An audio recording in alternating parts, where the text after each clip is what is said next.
la yahillu malu mri'in muslimin illa an tibi qalbin. Tidak halal menguasai harta seorang mukmin kecuali apabila diberikan dengan kesenangan hati. Nah, sekarang panitia itu bertindak sebagai wakil.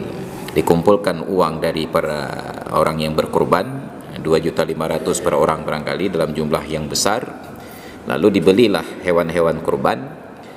Setelah dipotong biaya operasional, ongkos, kebutuhan logistik, plastik dan lain sebagainya, selesai dari acara ternyata masih lebih biaya yang dikumpulkan itu 2 juta rupiah umpamanya. Nah, 2 juta ini adalah uang yang harus dipertanggungjawabkan kepada pemilik. Maka solusinya bisa jadi dari awal ketika kita kutip uang dari pemilik, kita tanyakan, Pak, kami sudah terima uang biaya pelaksanaan kurban ini 2.500.000 dari Anda. Kira-kira kalau nanti setelah selesai pelaksanaan uang ini masih lebih, akan kami kemanakan?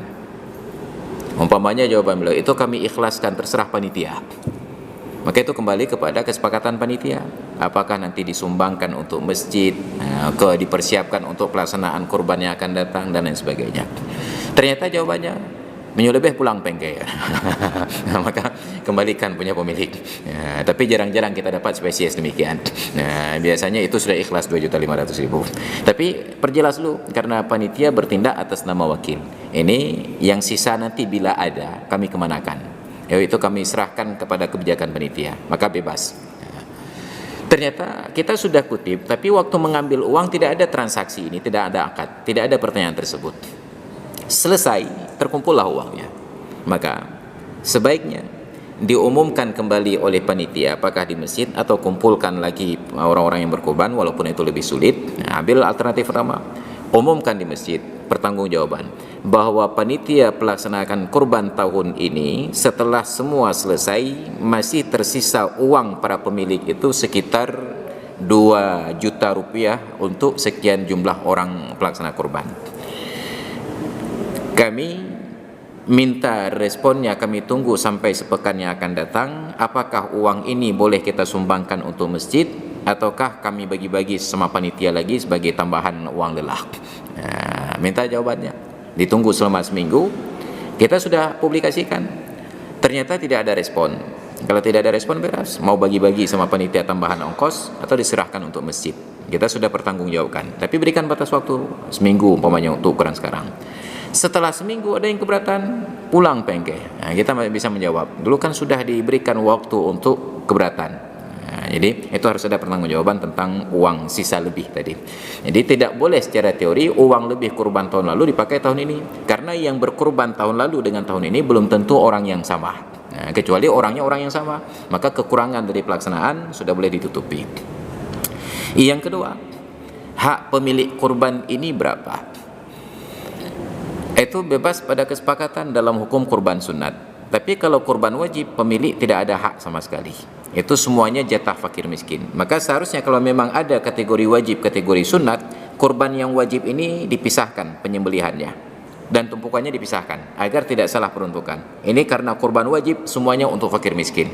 Ini kurban sunat, fakir miskin dapat, orang kaya dapat selama dia warga perada. Tapi yang kaya tidak boleh jual, yang miskin boleh jual. Nah, pertanyaannya, bagaimana mungkin orang kaya jual daging kurban? Mungkin saja. Misal, di Banda Aceh ini seorang camat membawahi 10 kampung. Setiap kampung ada kurban. Nah, tentulah Pak Kecik teringat ke camat di hari bagi kurban. Nah, di hari kampung Perada diantarkan 2 tumpuk. 1 tumpuk 2 kilo. Maka berapa kilo? Ada 10 kampung, 40 kilo daging kurban kumpul di rumah Pak Camat di hari raya. Bingung Pak Camat, "Ho dah bati le tat." Kata Ibu Camat, "Pak, kita jual saja," kata. Maka Pak Camat buka lapak di depan rumah, jual. Daging murah 100.000 per tumpuk. Mata pribi. Haram. Kenapa? Karena Pak Camat tidak memilikinya atas nama sedekah, tetapi itu atas nama memberi makan. Maka boleh dimakan sendiri, boleh dikendurikan, boleh dibagi-bagi lagi. Itu yang dari jatah orang kaya. Nah, maka kalau itu kurban sunat, tidak ada batasan berapa pemilik mendapatkan kembali. Itu kembali kepada kesepakatan. Kalau memang sepakat satu tumpuk saja tambahan lebih dari jatah warga, maka pemilik dapat 2 tumpuk, tumpuk warga dengan tumpuk pemilik. Kalau memang kesepakatannya untuk pemilik dikembalikan 4 tumpuk, yang 4 tumpuk. Tapi saat ditanya ke pemilik, ini kan beda-beda. Okey, bapak-bapak yang berkorban ini berapa hak pemilik? Ada yang katakan kembalikan 3, ada 4, 5 dan seterusnya. Maka ambil ukuran yang tertinggi yang mereka sepakati, lalu katakan kepada yang meminta jatah kurang.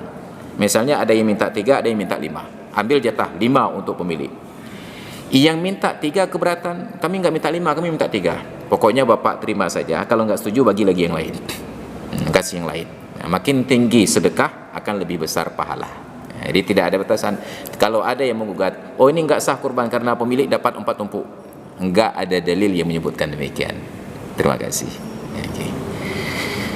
Baik hadirin dan hadirat sekalian yang dirahmati Allah, karena waktu pula kita padakan dulu. Ini baru 2 SKS, nanti 2 SKS lagi pada pertemuan yang akan datang. Jadi kalau ada problematika tentang kurban boleh dikumpulkan dulu, nanti kita diskusikan pada pertemuan yang akan datang. Dan kita bersyukur ini direkam dan nanti akan disiarkan sehingga menjadi sebuah referensi. Sebab ada masalah-masalah terkait dengan kurban ini dari seorang ustadz yang populer di Pulau Jawa. Beliau menyampaikan dalam versi mazhab Maliki, mazhab Hambali, tapi disampaikan kepada orang yang bermazhab Syafi'i, sehingga timbul kegaduhan di media sosial, di alam maya, dan itu terjadi di alam nyata. Itu yang nanti harus kita selesaikan. Oke.